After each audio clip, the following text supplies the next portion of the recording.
Cool. Thank you. Hi, I'm David. We just saw a presentation about getting some money out of your power infrastructure. Now it's about getting money out of your IP addresses, so it's a good lead over. Quick introduction. I have worked on Quagga when it was still called that. I am a maintainer of FRR. Some people may know me from that. I work at a nonprofit that does the common community infrastructure in the middle between all the big companies. We run the CI. And you may know my colleague Martin Winter, who is one of the open source work group chairs at RIPE. If you have any questions, then go there. Because this presentation, this presentation is not actually about FRR, not specifically anyway. I will be looking at running a network with fewer IP addresses using unnumbered setups for your infrastructure links. Pretty much all of this should work across all other vendors as well.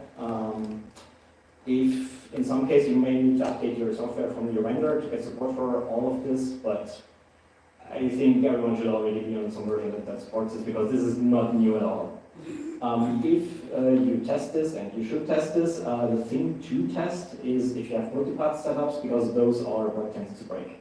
But let's go back one. This is what I will try to talk to you about today. Setting up unnumbered infrastructure links in various ways. There's 3 of them, kind of. Let's start actually going through this. And the first one is not on the overview because this is not how we do things these days anymore. If you ever configured a unknown link like this, can you raise your hand?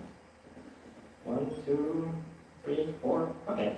You have been doing networking when I was in high school. I thank you for doing it back then so I could use it. If anyone cares about the history, you couldn't really use small subnets on your router-to-router links, so this was a workaround. I am mentioning this here because if you try to find information on unnumbered setups, you may be misled and end up at this, and this is not where you want to go because this is 90s setups and completely around now. So what you actually can do, the first and oldest variant on any links between your routers, you can in fact configure them as point-to-point addressing. Pretty much all software supports this now. It's just a question of the software not refusing to apply a configuration that is intended for a point-to-point network onto a multi-access network, which is what Ethernet is considered. So the software just needs to accept the configuration. It would look like something like the bottom line here.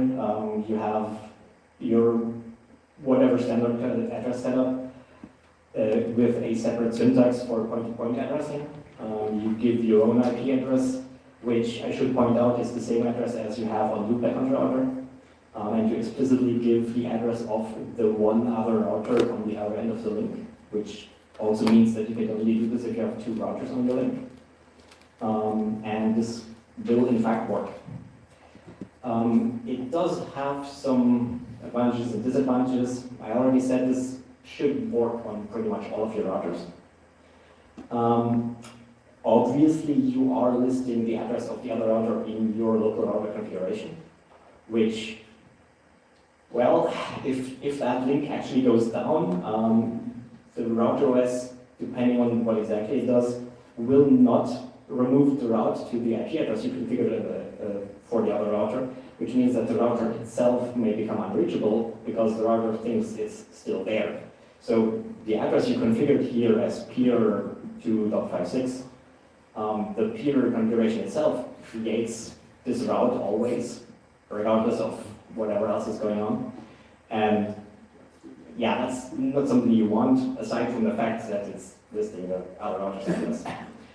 It also sometimes breaks with multipath setups, in particular for BGP, because BGP doesn't normally bind its routes that are being generated from a session to the interface. Rather, it binds them to the address of the session that is configured, which means if you have the same link with the same router at the other end, they will have the same IP address, and BGP has no good way of distinguishing those, so you can't get multipath routing that way.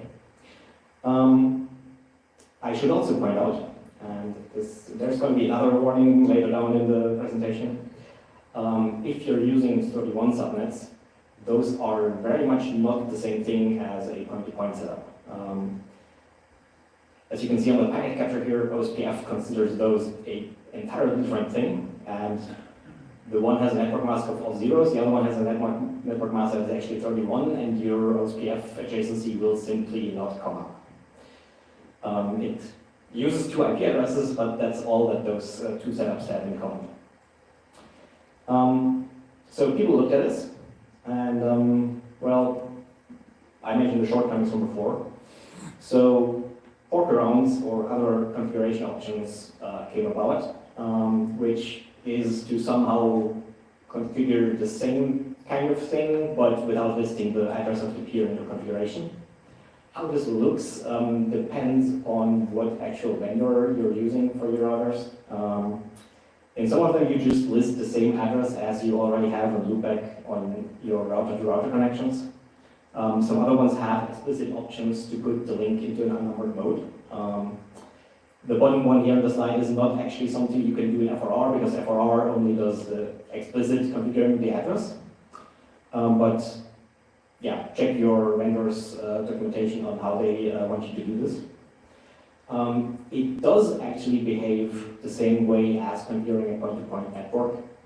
Again, for SPF example here, for SPF in both cases it uses a 0 network mask, which does mean you can in fact mix the two. I wouldn't recommend it as a general advice of caution, but you can do it if you have 2 different vendors on your link and the one supports the one way and the other supports the other way.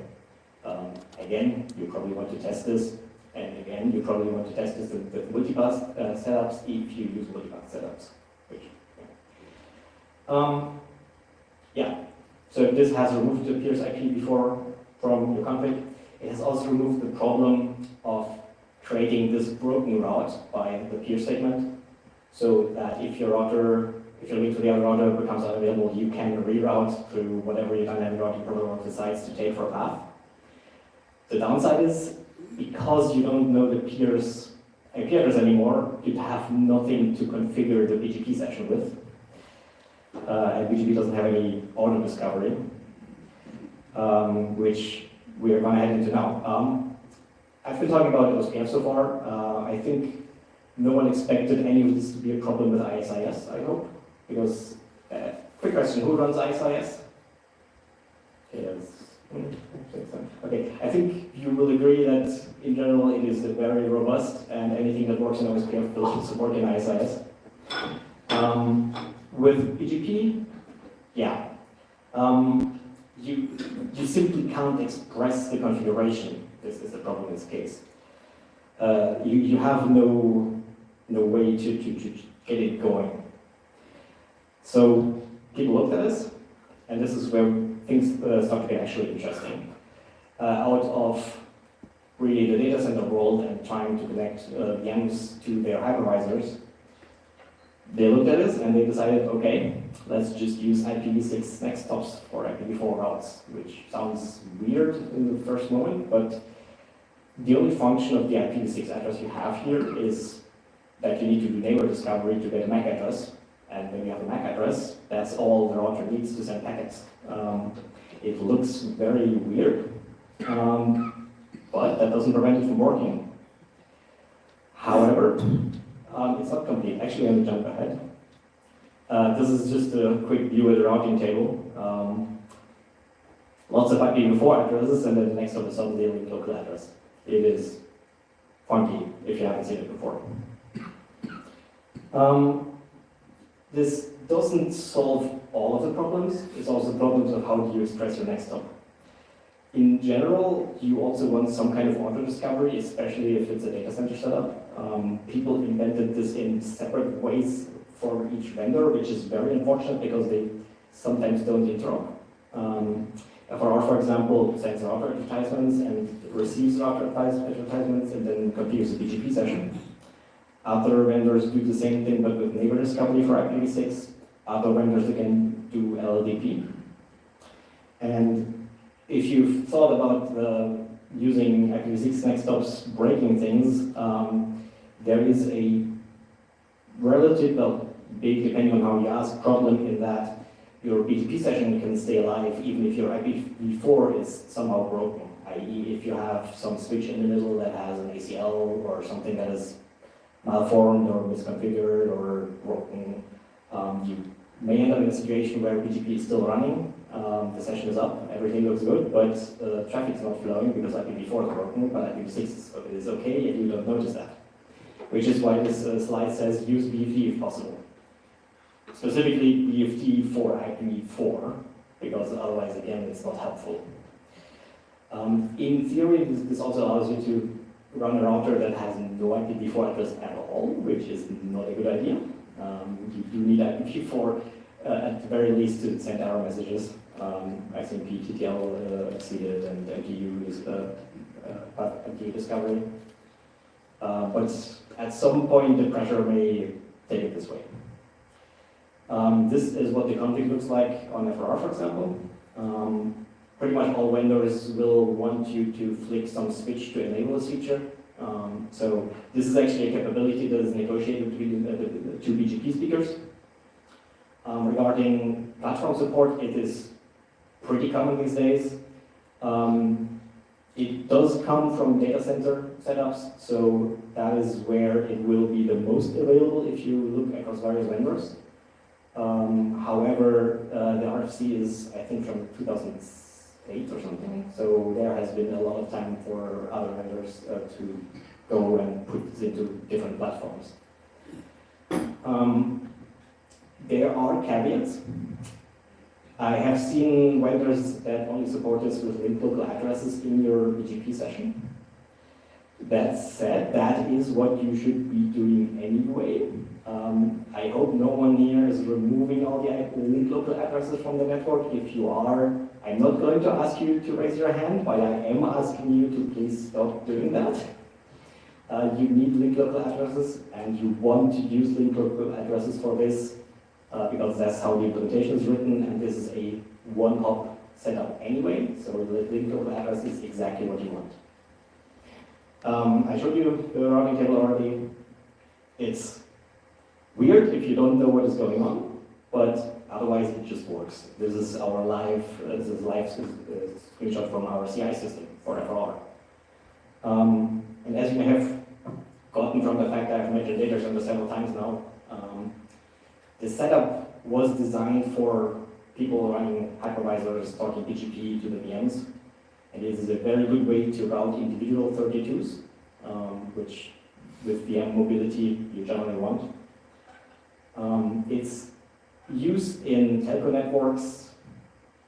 I haven't really seen it a lot. Is anyone using this in a telco scenario? Maybe let's do this. I don't see any hands. That does match my expectation, but that is also why I'm here presenting this to you.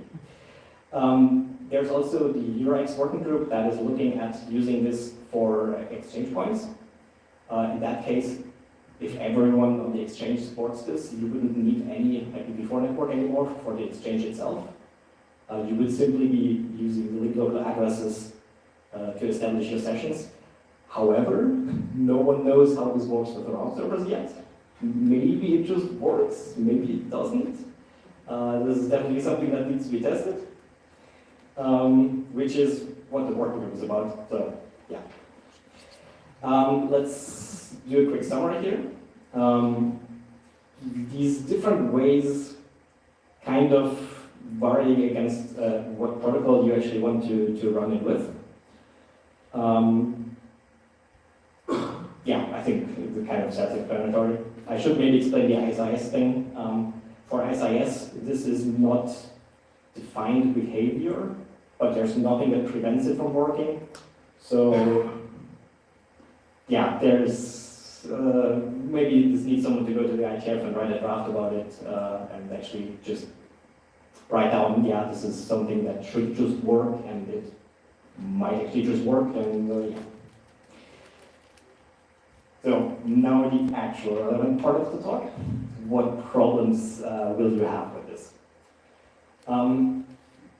All of this removes IPv4 addresses from your infrastructure links between your routers. Most of these approaches replace them with reusing the loopback address that you already have in your router anyway, and that does make a difference. There's these three overall fields of where this change in addressing behavior will make an actual impact. You need to care about the source addresses that show up in packets that the router itself generates. You need to, well, by definition, you need to care about debugging your network, which does change somewhat if you run a setup like this. And there is a group of things that unfortunately identify links and interfaces by IP address, which obviously stops working if the IP address shares its IP address with other interfaces. So let's go through this in order. As far as source address selection is considered, as long as you have the router's loopback address configured on the interface that you're running unnumbered, it should not have a real change in behavior that breaks things. It will stop showing up with its own IP address that was previously there and could be used to identify a link, i.e. if you have a trace route before and a trace route afterwards everything will show up with the loopback address. Before you had some extra information because the router would select the outgoing address that the packet would take, which gives you extra information. That's gone. However, the bigger problem is you need to prevent your router from selecting some random other address that doesn't work at all. For example, if you have some kind of internal management network that is not fully separate, i.e. that is maybe not in a VRF, like just internal IP space that is restricted in some way, you will probably want to make sure that these addresses are not used by the router as source addresses for example, trace route messages or other PMTU hours. That's what the weird on this slide means. You need to check if the addresses that your router can choose are valid and will work. The search order is pretty much the same on all platforms. You will try the interface first, which is the reason to put the loopback address on the interface. After looking on the interface itself that the packet is sent on, all vendors that I'm aware of check the loopback interface, so you should be safe, but still, it's a foot gun, and if you don't pay attention, it will break. Well, debugging, we've already looked at traceroute and source address selection for that. If you want to actually connect to the router at the other end of your unnumbered link, I would highly recommend getting comfortable with using linking addresses, which really is not related to anything in regards to unnumbered setups. It's simply taking advantage of the fact that you have the link local addresses, and this replaces what you were able to do before if you had a separate 31, for example, on your router-to-router link. Instead of using the other IP address in the 31 to get to the other router, in case you have lost whatever your dynamic routing broke, you need to go look up the FE80 address of that router. You need to specify it in the interface syntax, i.e. with a % sign normally. Depending on what your router vendor is, there's a different syntax for this, but everyone has some syntax for it. The good thing about this is that it's extremely hard to break, completely irrelevant of anything else you're doing with unnumbered setups, or even generally speaking. It's a great way to get into some system that you've locked yourself somehow out of, and it just works. The last factor is identifying interfaces and links. Sadly, this does happen in actual specified protocols, specified behavior in some cases. Sometimes it's also used in whatever setup large networks tend to build for their SDN controllers and whatever. I am specifically pointing out RSVP-TE and LVP here because those two sometimes have problems with this, i.e. If you're allocating a label for traffic engineering and you're negotiating the interface that you want to go over by specifying it by the IP address, it's somewhat obvious that this won't work anymore because the IP address can't be used anymore. There is no good way around all of those. They need to be fixed. RSVPT and LDP aren't really changing anymore. Those are ancient protocols. The fix, I guess, is to move to IPv6. If you're building your own proprietary SDN controller, maybe don't use IPv4 addresses to identify things. And that's really all I wanted to present. Do you have any questions?